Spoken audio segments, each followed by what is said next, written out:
We want to say thank you to Wells Fargo for their continuing partnership and financial support. I would also like to say thank you to all the people that were here every day grinding it out while these developments were under construction. We have phase one, which we're now calling the Blue Building. That was constructed by Summit Contractors out of Jacksonville. We have phase two, which you're here now, which we're calling the Red Building. That was constructed by Winter Park Construction, and they're based out of Orlando. I'd like to say thank you to all of our engineers, architects, landscape architects, surveyors. I'd like to say thank you to our attorneys for their endless and expensive services. I'd like to say thank you to our Director of Governmental Affairs, former Senate President Ken Pruitt. Ken, you stand up. I appreciate it. Thank you. It's been a big help getting this all put together. I'd like to say thank you to our management company, Leland Enterprises. And Leland has extra staff here today. They're all dressed in red. They're going to be giving us tours of the community later. And finally, I'd like to say thank you to our residents of the Towers of Madison Crossing for making this show. Thank you. Yeah, go ahead and introduce the first person we'd like to have come up here and speak is State Senator Victor Torres. He's a tireless advocate for affordable housing. Senator, Mike is yours. Buenos días. Bueno. Speak too loud. This is great. This is great. This is awesome. This is like a dream come true for our seniors. It is. Este es un sueño para ustedes, vivir en un sitio que se ve tan bonito, It is a dream come true.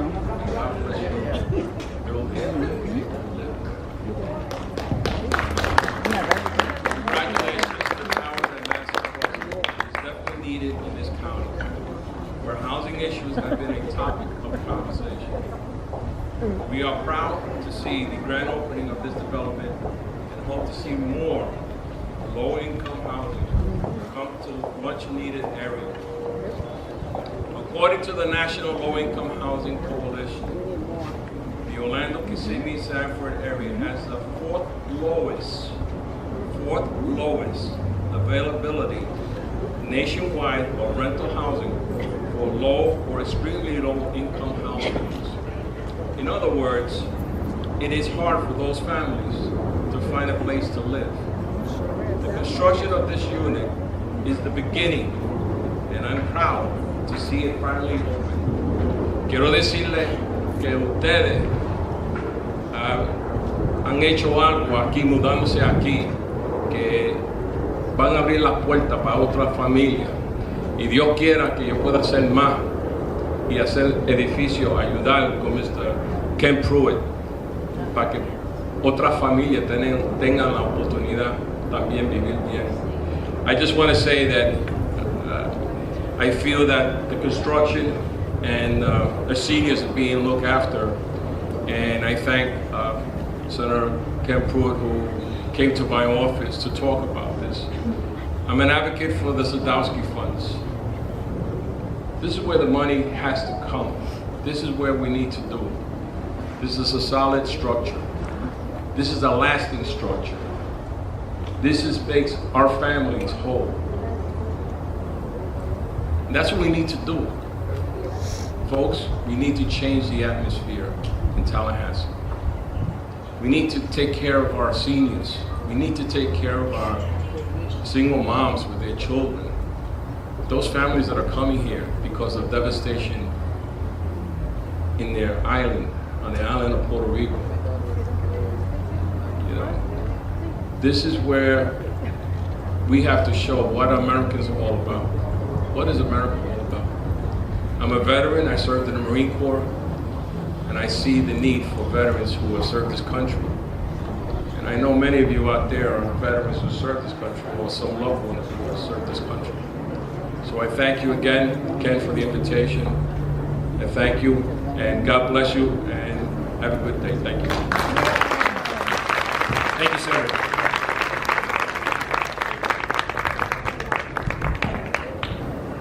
Okay, our next speaker is going to be State Representative John Cortes, another tireless advocate for affordable housing. Representative. Good morning. Buenos días a todos. I would like to thank everybody who made this project possible. This is the greatest thing I've seen. After the first building was built, I was happy, but we had a waiting list, and now we're going to have another waiting list because this building's already full, which is a great thing. But we need to build more. We also need to build affordable housing for our workforce. We have no workforce housing, so we need to work on that, especially for families who do work, because of, let's say, things in nature that happen. They can't get an apartment, and they're getting overextended in their, how do we say, in their finances. But I want to thank everybody who did this project. This was long in coming, and I hope we can build some more on St. Cloud, one by me on Poinciana Boulevard, with a new sun rail is going to come in. That'll be great because everybody can get to work. They don't have to use a car. Public transportation. All of you who helped everybody here, who made this project effortlessly, excuse me, my English there. And we have to stop raiding the Sadowski Fund. I want you folks to call your congressmen, your state legislators and say, listen, enough is enough. The Sadowski Fund was made for housing. Let's use it for its purpose. Let's not raid it anymore. Last year was rated for $232 million. I think this year's going to be rated for $100 million. So let's stop raiding it. We see what we need. We see what the need is here. And let's do something. So I want to thank you all. Feliz Navidad. Merry Christmas. Happy holidays. Those who don't believe in Christmas. And everything else. And I want to thank you. Y mucho pa'lante. Let's move forward. And let's make this a better place to live. Let's make Osceola County a better place to work, live, and play. And let's keep on doing projects like this, and let's get it funded. And I want to thank everybody here. And I'd like to thank the former state representative, Mr. Pruitt. And muchas gracias.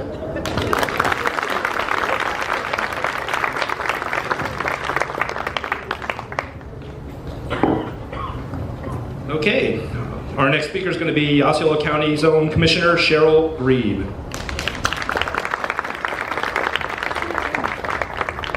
Thank you, Stacy, and thank you everyone for having us here today.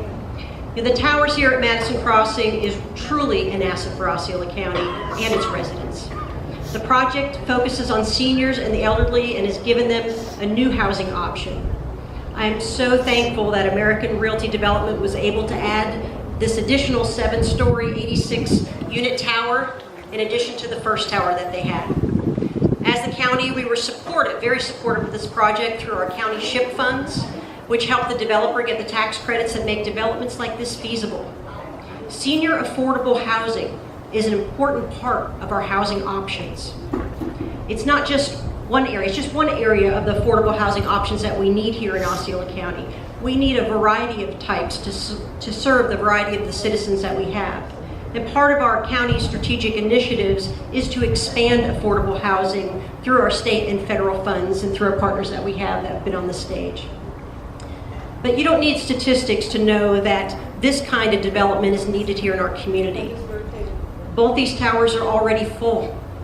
I remember the day after the first unit was completed, I think it took 3 days, if that, before it was completely full and there was already a waiting list. And fortunately, we have the second building now, so some of those folks were able to get into this facility. And that's because our first wave of the baby boomers turned 65 in 2011. And today, a person turns 65 every 10 seconds. This population, their needs is only going to continue to grow. And with Osceola County being the second fastest growing county in Florida and the 14th fastest in the nation, we're going to see a tremendous explosion here in Osceola County. By 2030, 1 in every 5 Americans will be over the age 65. And as people age, they need housing that accommodates their changing lifestyle. And speaking about lifestyle, I mean, you guys got it made here. You've got a beautiful pool area, you've got a great catering kitchen, a wonderful game room, a billiards room, a theater that I might come and actually, if you want to invite me to come watch a movie, I'd be okay with that. And programs that they offer here, literacy programs, computer programs, the things that our seniors can engage in and learn more about. Actually, I could definitely use some computer lessons myself. And the location is perfect as well. You're close to shopping, you have a bus route on 192, you're in between medical centers, you're right here at the Turnpike, you have a connection to links. You're not very far down the road, links connecting to Sunrail that will be here next year in 2018. It's just a great location as well. Across the board, American Realty Development has been a great development partner with the county. And that's because they really do focus on the county's needs. And that's why we work so closely with them to develop projects like this. And we want to continue to develop projects like this that help our citizens. They say a society is judged on how it treats its most vulnerable citizens. And the towers at Madison Crossing and this partnership that we have is a testament to Osceola County's commitment to treat its seniors with dignity and respect. We hope to support future developments like this that enhance the daily lives of our citizens. We are proud to be a partner with the developer on this beautiful project, and we look forward to working with them on others as well. Thank you very much. Thank you, Commissioner Grieb. Okay, our next speaker is our very own Patrick Law.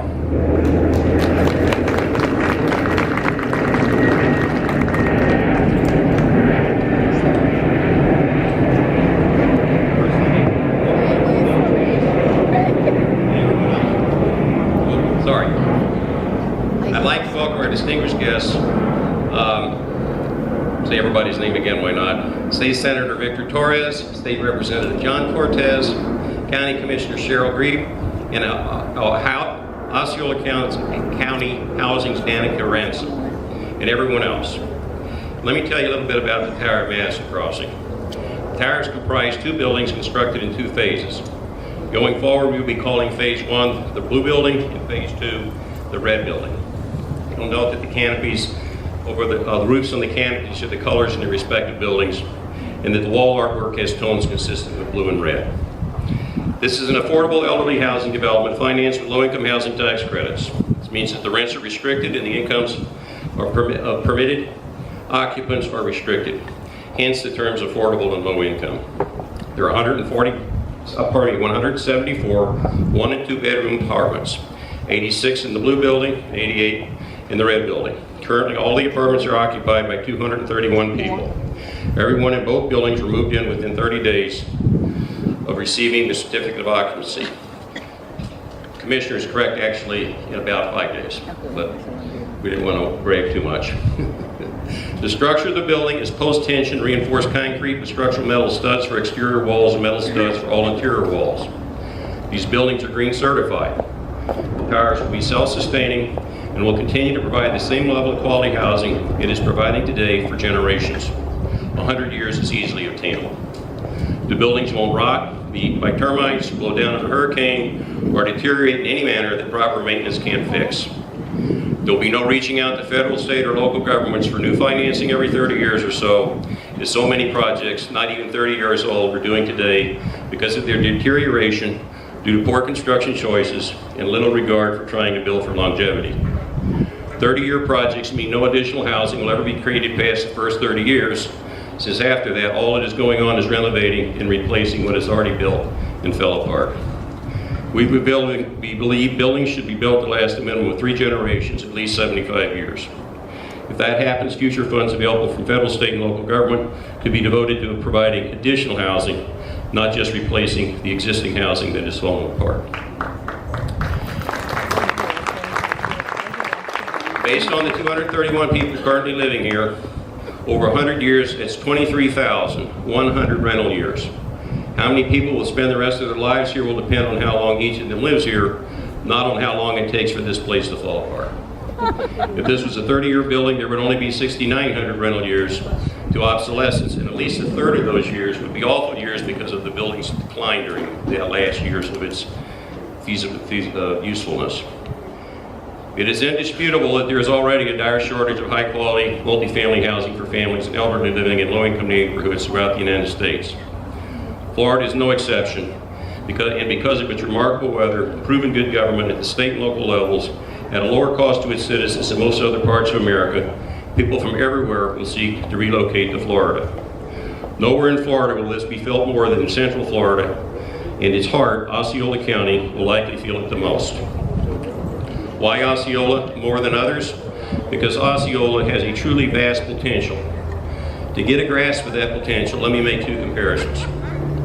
Manhattan Island, New York, Kissimmee and St. Cloud are all about the same size. Manhattan is 22.8 square miles, Kissimmee is 21.5 square miles, St. Cloud is 18.7 square miles. 1,650,000 people live in Manhattan. 70,000 and 40,000, 8,000 in Kissimmee and St. Cloud respectively. Long Island and Manhattan combined comprise 1,400 square miles. Osceola comprises 1,500 square miles, or 1,350 if you subtract all the lovely water. Over 9,250,000 people live in Long Island and Manhattan Island. 2015, 325,000 people lived in Osceola County, and of course we know there's been considerable growth, so I don't even know what the number is today. I'm not suggesting that Osceola will grow to such a number anytime soon or even in 236 years.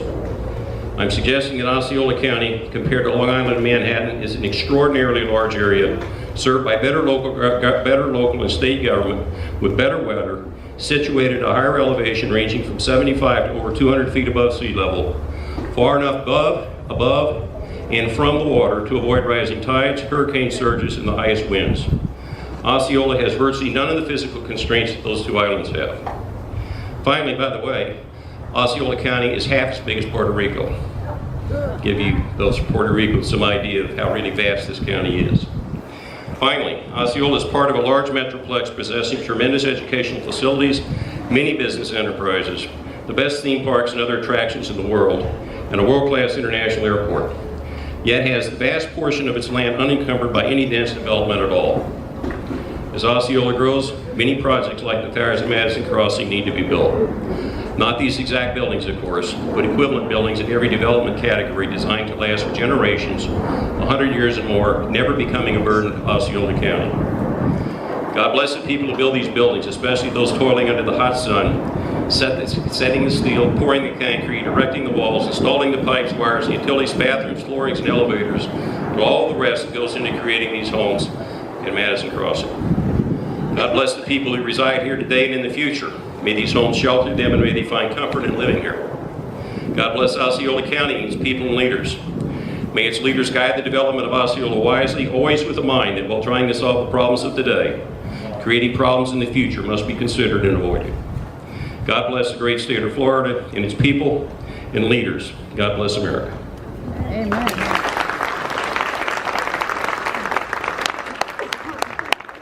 Thank you, Pat. We have one final speaker, and is a resident of Madison Crossing, Magdalena Bramunte. You can come on up here. She would like to say a couple words about the property here. Good afternoon, everybody. My name is Maggie. They call me Maggie, but my name is Magdalena. I'm one of the privileged persons that got the opportunity to live in this marvelous place. It's like a dream come true. It's like I think I'm dreaming. And I say thank you, first of all, to God for giving me opportunity, as all of you live and also share with me this special day when we celebrate that we got a roof up on our head. And it's a wonderful, it's no words to express how beautiful I feel, how I feel like so wonderful. And I appreciate to every single one to thinking in this project and blesses us in this time of our age, the third age.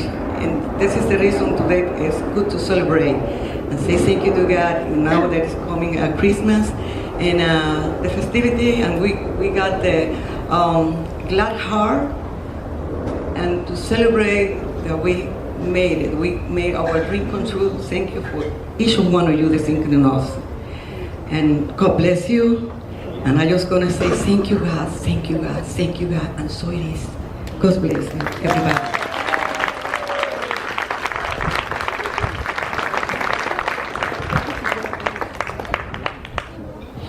Okay, that's going to bring our speeches to the end. We're going to have fresh food and beverages in the back and the screen lanai behind you there. We'll also be giving tours of our community, including a couple of apartments that a couple of our residents have so graciously offered up for us. That's going to finalize. We're going to do a ribbon cutting right here, and then we'll move forward. So if I can have everybody behind the stage here, come on up, and we're going to do the ribbon cutting.